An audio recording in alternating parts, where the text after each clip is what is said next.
Greetings, Internet. It's RPG Grandma, and today we're going to look at part. We're going to look a little bit at this, but not all of it yet. So this is the Long Hard Mile. It is a solo adventure for Metamorphosis Alpha. It's a nice, quick, and way to start learning to play the game. Now, why do I want to look at this? I'm going to tell you about it eventually, but what I wanted to look at was this is one complete character. That's it. They give you a second character to choose from. So we chose a human. This is the regular, true human, or what would become pure straight human, which is what was used originally in Metamorphosis Alpha, not just Gimlo. I think they've moved to using the word true human because, like, it's less offensive, probably. Oh, people need to understand things in context. All right, now, hit points. There's a difference in the games. Goals, hit points. He's got like 30. And the other dude has like 30. So both characters have 30. And if you had a first level D&D fighter, which would be roughly the equivalent, it wouldn't be 30 hit points. We all know that. It doesn't matter what edition you're using. You're looking, what, depending on the class, the most you can be happy to get is what, 12? If it's a 1d12 hit die, you know, it's going to range, and depending on your character type in D&D, 4, 8, 6. That's without modifications, right? So that's a big difference. So what's going on there? Well, Metamorphosis Alpha, I may have mentioned, does not have levels. That's part of it. D&D, on the other hand, you have, in theory, infinite levels.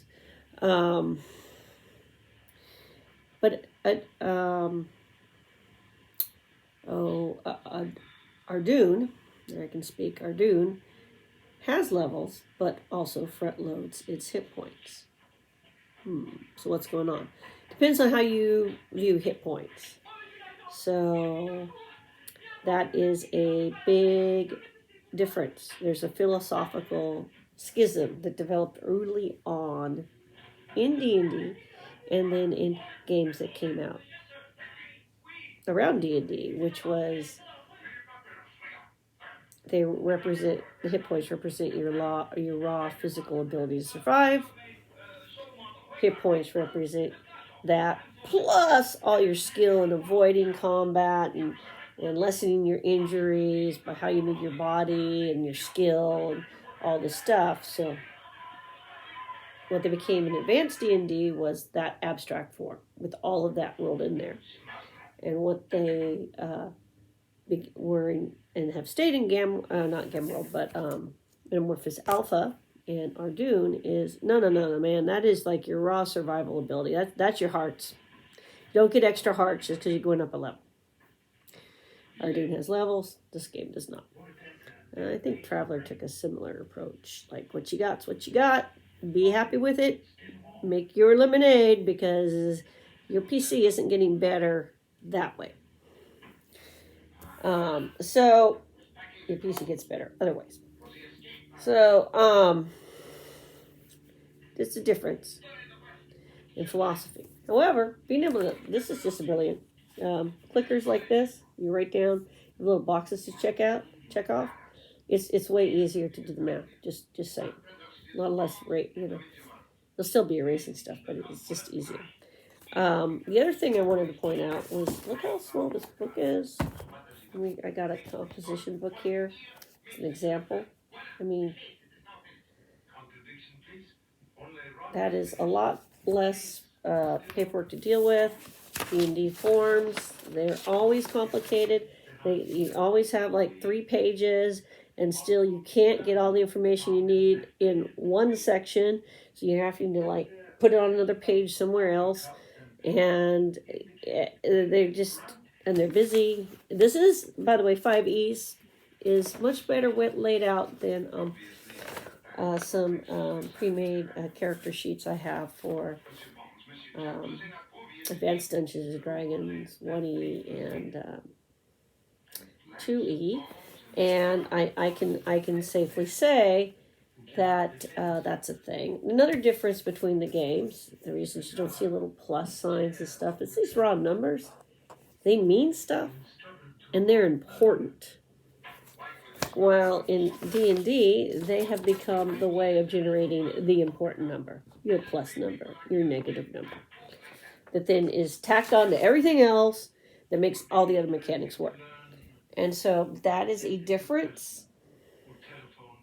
And the reason it's a difference is D&D just in this current form tells the GM to assign the target number, how difficult you think this thing's going to be to do, and then have the player roll and add in their modifiers and blah blah blah, and if they hit the target number, yay, right? These raw numbers are used to figure out lots of other information in these older games, including what the target number is that the player's going to have to roll and exceed. It's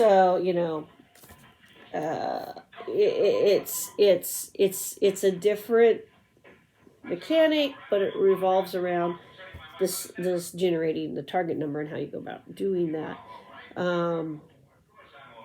It's not as different as you think, but you need those raw numbers to do the matrices, to look on the charts. Whoop, yep, there it is. Oh, dude, you need to roll like an 18 on a 3d6. Not good.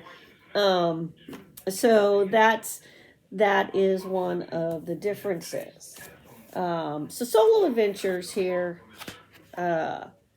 This little thing looks like a good way to learn the game. So I'll probably sit down and play this and see how I thought it flowed and everything. But, generating your own solo adventures, there's all kinds of resources now for that. But I've got, Jerry's old stuff from, I think it was Strategic Review. So yeah, that's what I'll be starting. Trying to modify that to Metamorphosis Alpha after I play with this. But the fact is, really sit down and think what you need to get a character going. It may be less even than you realize, even for 5e, a modern game. Having the background and all that's great. Also, one thing about this is, GM, you can generate a whole bunch of characters. Have them on little pieces of paper like this. Give them to the players on the first game, so they're not too attached if they die. And, give them a little book, a player character journal.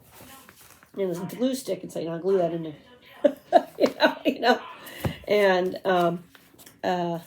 let them go wild, and they can write all the stuff. They have all the pages they need and to write whatever about their character. We'll probably go over charts and a few other things that are resources in the big Metamorphosis Alpha book, where hopefully I can find out where they were originally published, it should say, if I remember, because I was reading the book. But this is another big difference between the game philosophy. You want to play a role-playing game. You didn't need to spend 3 days figuring out what your motivation was.